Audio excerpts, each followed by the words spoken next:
Greetings in the precious name of Jesus Christ. ಯೇಸು ಕ್ರಿಸ್ತನ ಅತಿ ಮಧುರವಾದ ನಾಮದಲ್ಲಿ ನಿಮ್ಮೆಲ್ಲರನ್ನು ಅಭಿನಂದಿಸುತ್ತೇನೆ. Welcome to this Canada Sunday service of Ebenezer Ministry. ಈ ಭಾನುವಾರ ಆರಾಧನಾ ಕೂಟಕ್ಕೆ ನಿಮ್ಮೆಲ್ಲರನ್ನು ಎಬೆನೆಜರ್ ಸೇವೆಯ ಮೂಲಕ ನಿಮ್ಮನ್ನು ಸ್ವಾಗತಿಸುತ್ತೇನೆ. Rulers are influenced by territorial evil spirits. ಇಲ್ಲಿ ಅಧಿಕಾರಿಗಳು ಅಲ್ಲಿರುವಂತಹ ಪ್ರಾಂತ್ಯದ ಆತ್ಮಗಳ ವರ್ಚಸ್ಸಿಗೆ ಒಳಗಾದಂತವರಾಗಿರ್ತಾರೆ. For example, Nebuchadnezzar was affected by the prince of Persia to encourage demonic worship. ಉದಾಹರಣೆ ನಾವು ತಿಳ್ಕೊಳ್ಳೋದಾರೆ ನೆಬೂಕದ್ನೆಚ್ಚರ್ ಸಹ ಆತನು ಈ ಒಂದು ಆತನು ಪರ್ಷಿಯ ದೇಶದ ಒಂದು ಅರಸನಾಗಿದ್ದ, ಈ ಒಂದು ಆತ್ಮಕ್ಕೆ ಒಳಬಿದ್ದವನಾಗಿದ್ದ. He made a golden image of himself and commanded all to bow down and worship him as God. ಆತನು ಚಿನ್ನದ ಒಂದು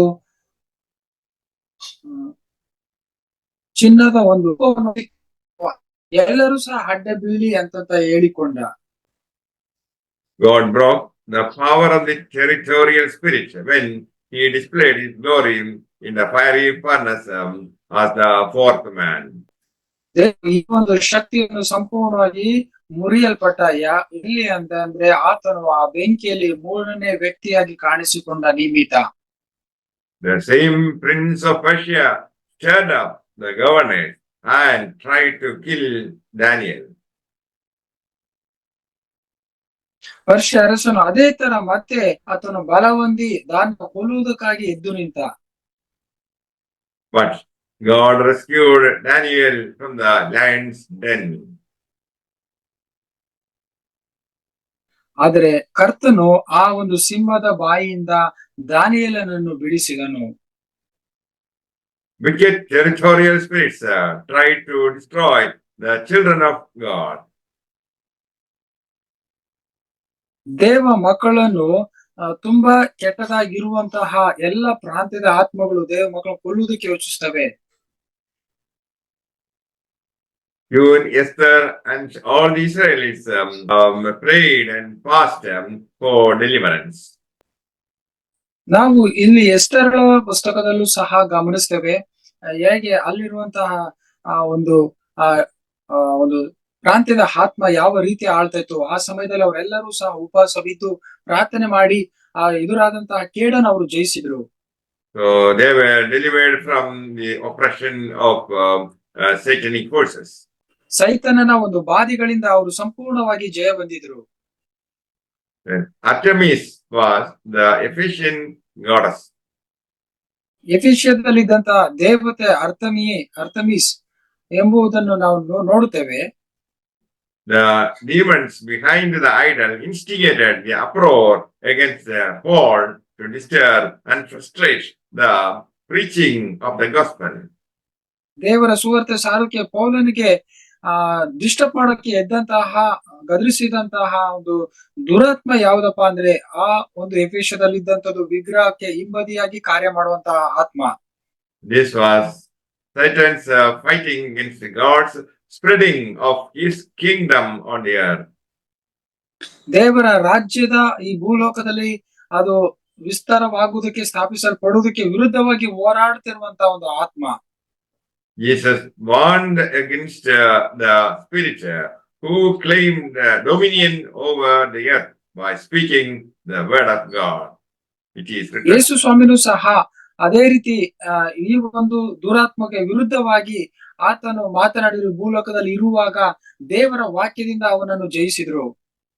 Jesus spoiled Satan's plan, and for a season the enemy's power was bound. ಯೇಸು ಕ್ರಿಸ್ತರು ಸೈತಾನನ ಶಕ್ತಿಯ ಯೋಜನೆಯನ್ನು ಸಂಪೂರ್ಣವಾಗಿ ಲಯ ಮಾಡಿದ್ರು. ಕೆಲವು ಕಾಲಗಳ ನಿಮಿತ್ತವಾಗಿ ಆ ಶತ್ರುವಿನ ಶಕ್ತಿ ಸಂಪೂರ್ಣವಾಗಿ ಬಂಧಿಸಲ್ಪಟ್ರು. In Jesus' ministry, people were saved, delivered, and healed. ಯೇಸು ಕ್ರಿಸ್ತನ ಸೇವೆಯ ಮೂಲಕ ಅನೇಕ ಜನಗಳು ರಕ್ಷಿಸಲ್ಪಟ್ಟರು, ಬಿಡುಗಡೆ ಹೊಂದಿರು, ಸ್ವಸ್ಥವಾದರು. Jesus gave a pattern for tearing down satanic strongholds. ಯೇಸು ಕ್ರಿಸ್ತರು ಸೈತಾನನ ಎಲ್ಲ ಕೋಟೆ ಕೊತ್ತಗಳನ್ನು ಮುರಿದಾಕುವಂತ ಯೋಜನೆಗಳನ್ನು ಅವರು ಹಾಕಿಕೊಂಡು ಮುರಿದ್ರು. Our struggle is not against the flesh and blood, but against the rulers, the authorities, and against the powers of the dark world, and against the spiritual forces of evil in the heavenly places. ನಾವು ಹೋರಾಡುವುದು ಮನುಷ್ಯ ಮಾತ್ರದವರ ಸಂಗಡವಲ್ಲ, ರಾಜ್ಯತ್ವಗಳ ಮೇಲೆಯೂ ಅಧಿಕಾರಿಗಳ ಮೇಲೆಯೂ ಈ ಅಂಧಕಾರದ ಲೋಕಾಧಿಪತಿಗಳ ಮೇಲೆಯೂ ಆಕಾಶ ಮಂಡಲಿರುವ ದುರಾತ್ಮಗಳ ಸೇನೆಗಳ ಮೇಲೆಯೂ ನಾವು ಹೋರಾಡುವರಾಗಿದ್ದೇವೆ. Ephesians chapter 6 verse 12. ಎಫೆಸಿಯ 6:12 ಹೇಳುತ್ತದೆ, Our wrestling is not against blood and flesh, but against the rulers, against the authorities, against the world rulers of this darkness, against the spiritual forces of evil in the heavenlies. ನಾವು ಹೋರಾಡುವುದು ಮನುಷ್ಯ ಮಾತ್ರದವರ ಸಂಗಡವಲ್ಲ. So ಈ ಲೋಕದ ಎಲ್ಲಾ ಶಕ್ತಿಗಳ ಮೇಲೆ, ಅಂಧಕಾರ ಶಕ್ತಿಗಳ ಮೇಲೆ ಮತ್ತು ಅಧಿಕಾರಿಗಳ ಮೇಲೆ ನಾವು ಹೋರಾಡುವಂತರಾಗಿರ್ತೇವೆ. James chapter 4 verses 6 and 7. ಯಾಕೋಬನು 4ನೇ ಅಧ್ಯಾಯ 6 ಮತ್ತು 7 ಹೀಗೆ ಹೇಳುತ್ತೆ, But he gives greater grace, therefore, it says, God resists the proud, but gives grace to the humble. Be subject, therefore, to God, but withstand the devil, and he will flee from you. ದೇವರು ಅಹಂಕಾರಿಗಳನ್ನು ಎದುರಿಸುತ್ತಾನೆ, ದೀನರಿಗಾದರೂ ಕೃಪೆಯನ್ನು ಅನುಗ್ರಹಿಸುತ್ತಾನೆ ಎಂದು ಶಾಸ್ತ್ರವು ಹೇಳುತ್ತದೆ. ಹೀಗಿರಲಾಗಿ ದೇವರಿಗೆ ಒಳಗಾಗಿರಿ, ಸೈತಾನನನ್ನು ಎದುರಿಸಿರಿ, ಅವನು ನಿಮ್ಮನ್ನು ಬಿಟ್ಟು ಓಡಿ ಹೋಗುವನು.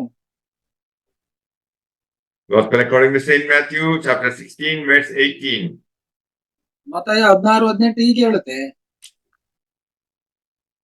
I also say to you that you are Peter, and upon this rock I will build my church, and the gates of Hades shall not prevail against it. ನಾನು ನಿನಗೆ ಒಂದು ಮಾತನ್ನು ಹೇಳುತ್ತೇನೆ, ಅದೇನೆಂದರೆ ನೀನು ಪೇತ್ರನು, ಈ ಬಂಡೆಯ ಮೇಲೆ ನನ್ನ ಸಭೆಯನ್ನು ಕಟ್ಟುವೆನು, ಪಾತಾಳ ಲೋಕದ ಬಲವು ಅದನ್ನು ಸೋಲಿಸಲಾರದು. May the Lord bless you all with these words. Amen. ಈ ವಾಕ್ಯದ ಮೂಲಕ ಕರ್ತನು ನಿಮ್ಮನ್ನು ಆಶೀರ್ವದಿಸಲಿ. ಆಮೆನ್.